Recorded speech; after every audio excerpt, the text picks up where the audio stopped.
Today we want to evaluate a game using matchupcenters.com decision dashboard. I want to show you how to use this dashboard to specifically look at a spread in a game. Today we're going to look at the LA Lafayette versus Georgia Southern game played at Georgia Southern on February 6th today. It's 1:03 p.m. Central Standard. That game is to be played tonight, I think around 6 or 7. First thing we want to do when you look at the spreads of a game is you want to take and measure up the two teams and see where they are standing RPI, just to kind of get a feel for if one team is stronger than the other and can enforce their will upon the other. We see Georgia Southern is a 536 RPI, or number 109 ranked in the nation. And LA Lafayette is 521, ranked 126 in the nation. This is out of 351 teams. So we don't see a big disparity. In fact, we see them both to the upper end of the first half, or the lower end of the first half of teams, but certainly better than more than half the teams in the nation, almost 2/3. In any event, we look at as well so we can see that these two are evenly rated, which means they have played similar schedules and have had similar results. We can look at the total points in a game. If we take a look at this page, which is the first page of the decision dashboard, what you will see is on the left-hand column, you're going to see the November through December 2016 to 17 season. The current season, the numbers as they existed for the first part of the season. Then you're going to see the entire season to date, which will incorporate the most recent, looks like almost 5 weeks of data. And then we're going to be able to compare the two informations to see, are they going up or are they moving down. A quick broad stroke look at this shows that the RPIs, one of 524 and 521, actually moved down infinitesimal, to be honest with you. And Georgia Southern, 109, they were 152. They're now 109 at 507 versus a 536. Is almost a 6% climb. So looking at these two in comparisons to RPI, we see Georgia Southern playing a better second or last 5 weeks of the season, and their RPI moving up to reflect that. We'll look at their spreads from their against the spread record for the first 3 months. Now this, if you'll notice, is against the spread for last year. So we want to see how are they doing on a year-to-year basis. They were 7-9-0 away, Lafayette was, LA Lafayette, and they're 5-4-1 away. Well, that's an easy look to see if there's an increase. If you take 4 and you double it, that's 8, which is close to the 9. So you can double the 5. That would be 10-8 as compared to 7-9 last year. A little bit better, so they're improving. Take a look at Georgia Southern. They are 3-3 at home, and they were 7-3 last year. So there's more data that needs to come in, but at a minimum, they're not performing as well as they did last year. This just gives you an idea if the teams are consistent or if they're falling off. What we'll do then now is we'll look at their percentage of scoring numbers. Have they gone up or down during the last 30 days? Looks like Lafayette is scoring less and they're defending not quite as well, giving up a little more points. Georgia Southern, however, is scoring more and giving up less points. Therefore, really supporting this RPI increase, that they're playing much better basketball over the last 30 days. Now we can take a quick look at our offensive ratings. If you hover over them, you'll see what they are definition-wise. And we see that Lafayette is 11.0 against 10.3. So, again, they're scoring more and a huge in the rating, defending much better. Whereas Lafayette, the Southern is. And Lafayette is not scoring as much and not defending as well, not rebounding as well offensively or defensively, and their overall rating has shrunk almost 5.3% from a 40 to a 38. However, looking at Georgia Southern, they're scoring more, they're defending better, their offensive rebounding is a little less, but their defensive rebounding is much higher.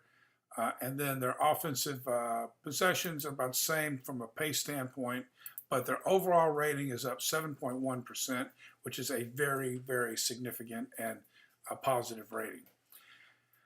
This is an interesting comparison because if this game was played in December, it would show Lafayette, based on the numbers, having a 2.5% increase. I mean, excuse me, that we would like LA Lafayette by 2.5 points with a 53% chance of winning that game. If we look at Georgia Southern, now we look at the picture today, and this shows Georgia Southern minus 2.5 with a 54% chance of happening. So that's a significant swing based on our algorithms, based on our formulas, based on our projections of where the game will end up had it been played in December or had it been played today, based on their current statistics. Once again, supporting these numbers, which say Georgia Southern is playing much better basketball over the last 30 days and a very important handicapping tool.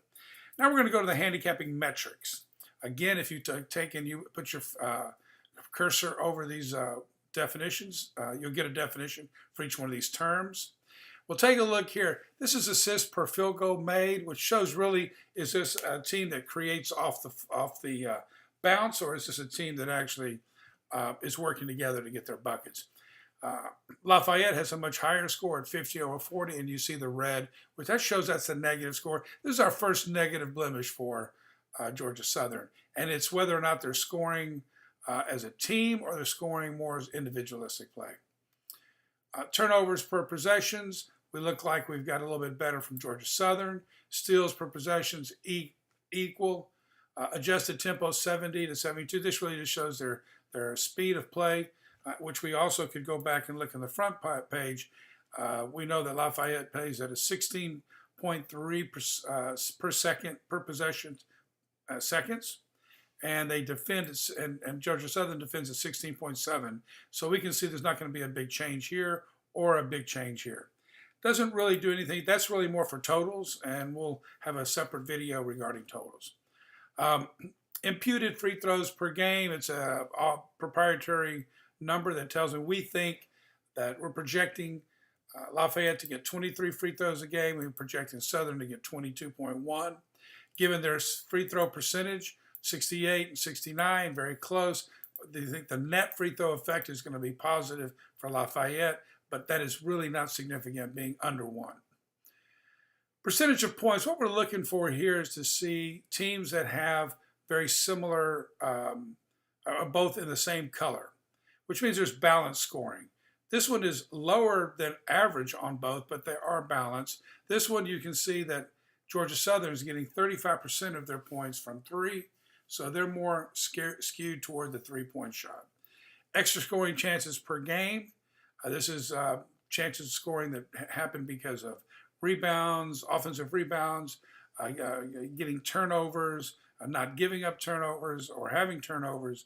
And it shows that Lafayette is 6.0. Now this is of the negative data that we have seen so far, probably the most concerning is the fact that Lafayette is getting 6.0 more scoring chances than Georgia Southern. Actually, almost 7 because Georgia Southern is losing a -1. Again, then we also go back. I may have skipped over this effective possession ratio. We want to look at that to see how many points they get out. So Lafayette is actually getting more points, more effective possessions per possession.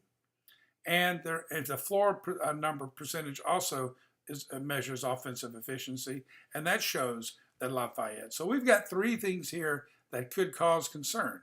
That is the effective possession ratio, the floor percentage, and the scoring points per game. Notwithstanding that, we have the strong second half performance. that is much better than where Lafayette is going. This is an overall trend, overall numbers for the season. Now we look at the injury report. We can see that there's no injury reports for Georgia Southern, which is positive.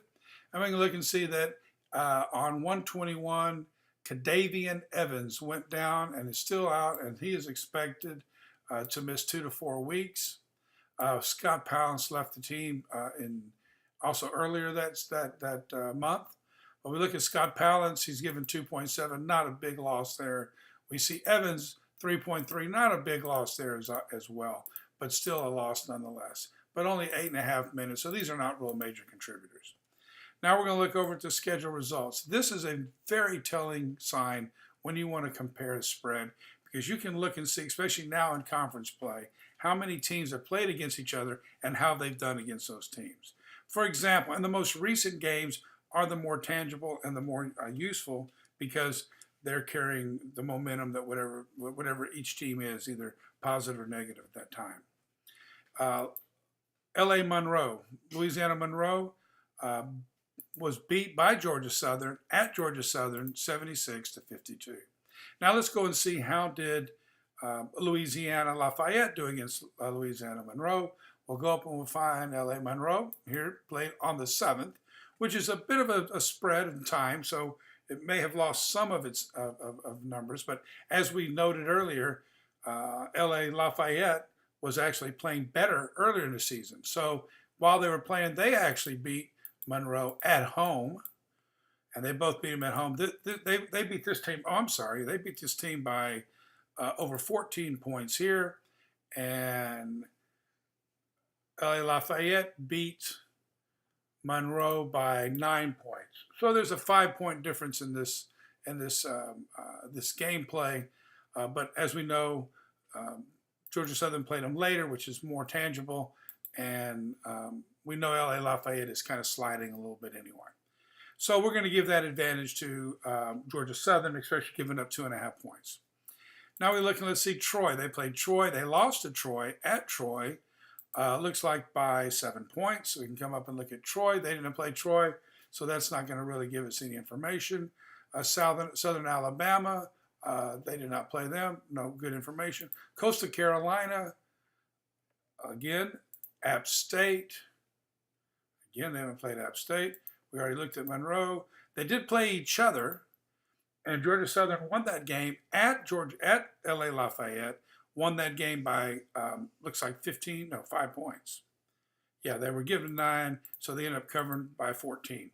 So LA Lafayette won that game at home, Georgia Southern won that game at LA Lafayette. So that goes to show you that, again, Georgia Southern, that gives us an advantage or a better feeling about Georgia Southern. We'll go up and look again. We got South Alabama, which I don't think was played here. No. Oh, wait a second. Here's Troy. No, they played Troy twice. Arkansas Little Rock. So really, we don't get a lot of common opponents here's Georgia State. Here's a common opponent. So Georgia State early on was beat by Georgia Southern by, looks like 20 points, 23 points. And Georgia State here actually beat LA Lafayette by 15 points. So again, this gives more credence to Georgia Southern. So taking a look at this game, only at the spread, we're seeing some metrics that give us cause for Georgia Southern, but more giving us a solid feeling and a solid play. So we actually are recommending this game in our to evaluate a little bit further. The difference in this handicapping information, the effective ratio, the extra scoring, and the balance in scoring, or the assists per field goal made, how that plays is going to be interpreted by you. If you're a more risky player, you might go ahead and accept that. If you're a less risky player, more conservative, you may want everything going your way and pass on that game. This is why we recommend what you should evaluate but you make the decision. Are you want a player to take a little more risk? Then you're going to take Georgia Southern. And if you're not, then you're going to pass. Hope this has been helpful. If you have any questions, please email them to Chuck, C-H-U-C-K, at matchupcenter.com. And feel free to give us a call, give me a call on my cell phone, 832-646-3007, if you need anything answered at all. Thank you very much for taking this whole 15 minutes out to take a look on the best way to handicap using the decision dashboard in college basketball.